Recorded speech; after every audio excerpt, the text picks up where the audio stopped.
Elle est dans sa famille depuis 1813. Mais au décès de sa mère, Marie-Claude Le Floch souhaite vendre cette statuette du XVe siècle, estimée à 2 millions d'euros.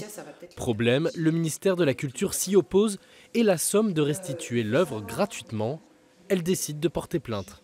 Dans cette affaire, si on lutte, c'est pas uniquement dans notre intérêt personnel, mais parce que ça peut créer une jurisprudence qui fait que vous aurez des tas de personnes qui possèdent des biens appartenant à la famille royale ou etc., qu'ils auraient achetés et qu'ils auraient conservés en toute bonne foi, et que tout d'un coup l'État peut venir peut en demander la restitution.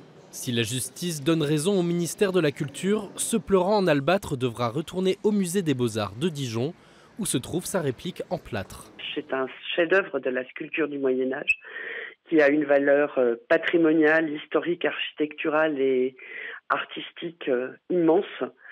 C'est aussi l'histoire de notre ville, l'histoire des ducs de Bourgogne. Et pour nous, ce serait vraiment une belle chance de l'accueillir à nouveau ici. À qui donc appartient ce pleurant qui se pince le nez? C'est une question à plus de 2 millions d'euros qui partagent les Dijonnais. C'est bien que l'État puisse récupérer des œuvres d'art qui puissent être visibles du public, mais à la fois, voilà, pas peut-être une indemnisation aurait été correcte en fait. Ça nous dépasse, c'est quelque chose qui nous a précédés, qui nous survivra. Peut-être que le donner à nos enfants au sens très large. Et sincèrement, je les plains, j'aimerais pas être dans leur position. La justice devrait trancher au début de l'année 2018.